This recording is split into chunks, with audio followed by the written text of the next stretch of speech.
2027 का विधानसभा चुनाव समाजवादी पार्टी और अखिलेश यादव के लिए करो या मरो की स्थिति में होने वाला है। खबरें तो यहाँ तक मिल रही हैं कि आने वाला 2027 का विधानसभा चुनाव समाजवादी पार्टी के लिए और समाजवादी पार्टी के भविष्य का चुनाव होने वाला है। एक और बात आपको बता दूं, इसी चुनाव में 2027 के विधानसभा चुनाव में अखिलेश यादव का उत्तराधिकारी भी उत्तर प्रदेश की जनता के सामने आ जाएगा, क्योंकि मुलायम सिंह यादव के बाद, उनके दिवंगत होने के बाद अखिलेश यादव पूर्णतः सपा मुखिया के रूप में कार्यरत हैं और काम भी कर रहे हैं। लेकिन सवाल ये उठता है कि अब अखिलेश यादव के बाद कौन? क्योंकि शिवपाल सिंह भी अपने आखिरी राजनीतिक पड़ाव पर है, उसके बाद परिवार में कोई ऐसा दिखता नहीं है जो पार्टी की बागडोर को संभाल सके। तो सवाल ये उठता है कि आने वाले समय में उत्तर प्रदेश की राजनीति में अखिलेश यादव का उत्तराधिकारी कौन होगा। क्योंकि 2027 के विधानसभा चुनाव में अखिलेश यादव को विधानसभा का चुनाव भी लड़ना है।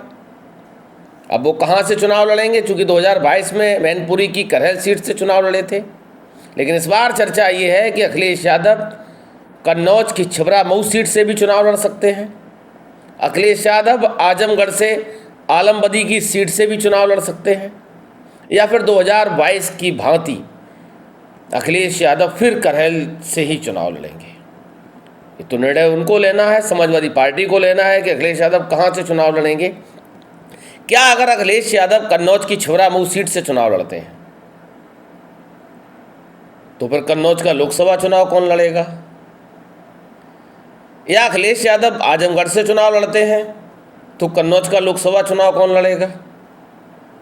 अखिलेश यादव करहल से चुनाव लड़ते हैं तो भी लोकसभा खाली हो जाएगी, तो लोकसभा का चुनाव कौन लड़ेगा? क्योंकि अब तो परिवार में कोई ऐसा सदस्य है नहीं जो फ्री हो और कन्नौज जैसी लोकसभा को संभाल सके। और कन्नौज की लोकसभा में अखिलेश यादव कोई भी अब रिस्क नहीं लेना चाहते हैं। अखिलेश यादव ले भी लें, क्योंकि 2024 के चुनाव में अखिलेश यादव कन्नौज से लोकसभा चुनाव नहीं लड़ना चाहते थे, लेकिन वहाँ की जनता ने ये बताया कि वहाँ के मौजूदा सांसद की दबंगई और गुंडई के आगे हल्का फुल्का प्रत्याशी टिक नहीं पाएगा। इसलिए अखिलेश यादव को स्वयं कन्नौज से लोकसभा चुनाव लड़ना पड़ा, वहाँ की जनता की मांग पर। अब सवाल ये उठता है, जब अखिलेश यादव विधानसभा का चुनाव लड़ेंगे तब उत्तर प्रदेश की कन्नौज लोकसभा सीट से प्रत्याशी कौन होगा? मैं बताता हूँ आपको।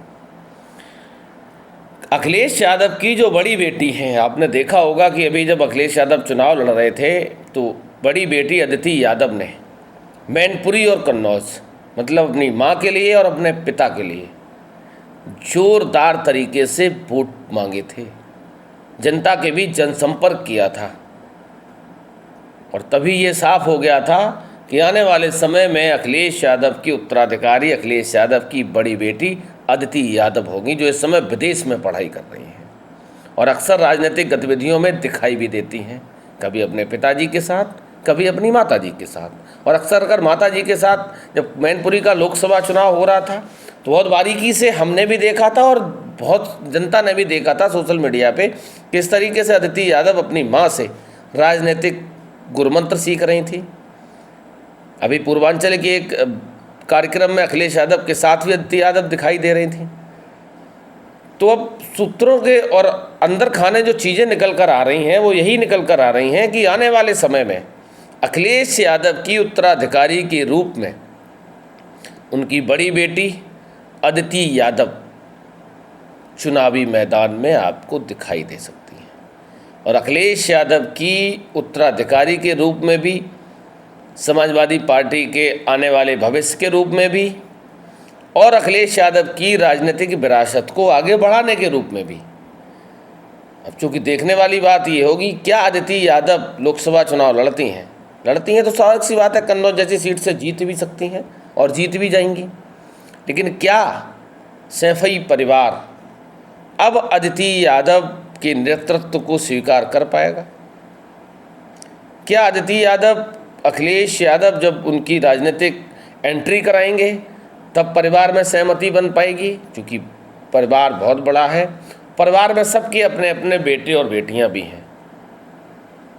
लेकिन नेताजी मुलायम सिंह यादव उत्तराधिकारी अखिलेश यादव को बनाकर गए और अखिलेश यादव भी लगभग 50 के आसपास हैं। तो आने वाले समय में 15 से 20 साल की राजनीति और बची है। उससे पहले वो अपना उत्तराधिकारी उत्तर प्रदेश की जनता के सामने समाजवादी पार्टी के प्रतिनिधि और नेतृत्वकर्ता के रूप में उत्तर प्रदेश की जनता के सामने ला कर ही रहेंगे। अगर अदिति यादव सीधा लोकसभा चुनाव लड़ती हैं और मनोनीत भी होती हैं, मेरा तो ये मानना है कि पहले विधानसभा का चुनाव लड़ना चाहिए और विधानसभा चुनाव के बाद धीरे धीरे अनुभव लेकर फिर लोकसभा में एंट्री करनी चाहिए। लोकसभा का चुनाव बहुत बड़ा होता है। अब चूँकि फैसला अखिलेश यादव को लेना है कि आने वाले समय में अखिलेश यादव का उत्तराधिकारी कौन होगा। खबरें तो यहाँ तक भी हैं कि अगर 2027 में समाजवादी पार्टी सत्ता हासिल करती है तो उत्तर प्रदेश की राजनीति डिम्पल यादव के हाथों में दी जा सकती है। समाजवादी पार्टी की उत्तर प्रदेश की राजनीति डिम्पल यादव के हाथों में दी जा सकती है, क्योंकि अखिलेश यादव अब दिल्ली की राजनीति करेंगे। अखिलेश यादव के बड़े सपने हैं। जनता भी जो उनके चाहने वाले हैं, अनुयायी हैं और ख़ासकर यादव समाज के लोग हैं, वो प्रधानमंत्री के रूप में भी देखना चाहते हैं। क्योंकि मुलायम सिंह यादव नेताजी उस समय अगर लालू यादव के साथ विध्वंस ना हुआ होता तो मुलायम सिंह यादव प्रधानमंत्री बन गए होते। लेकिन अखिलेश यादव के रिश्ते तेजस्वी यादव के साथ अब तो राजनीतिक रिश्ते भी हैं और पारिवारिक रिश्ते भी हैं। उस समय सिर्फ राजनीतिक रिश्ते थे। तो देखने वाली बात यह है कि अगर डिम्पल यादव बागडोर संभालती हैं तो फिर मैनपुरी की सीट खाली होगी, तो अदिति यादव मैनपुरी से भी चुनाव लड़ सकती हैं।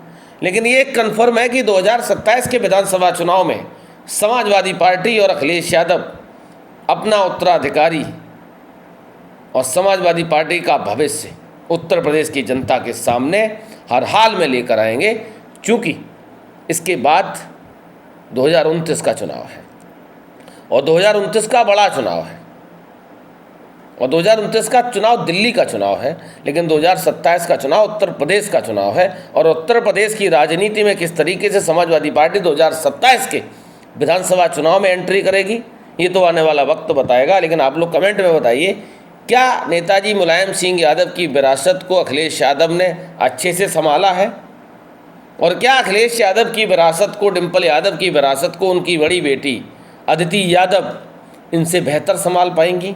क्योंकि अखिलेश यादव भी विदेश से पढ़े हुए और अदिति यादव भी विदेश में पढ़ाई कर रही हैं। तो क्या जो विदेशी एजुकेशन सिस्टम है, विदेश की जो पढ़ाई है, चूँकि अखिलेश यादव का विकास कार्य अगर देखा जाए 12 से 17 का, तो बहुत सारे ऐसे काम हैं, बहुत सारी लंबी फहरिस्त है जो एक पढ़ा लिखा व्यक्ति ही संभव और साकार कर सकता है। तो क्या अखिलेश यादव अदिति यादव की राजनीतिक एंट्री 2027 के विधानसभा चुनाव में कराएंगे? क्या अदिति यादव कन्नौज से चुनाव लड़ेंगी?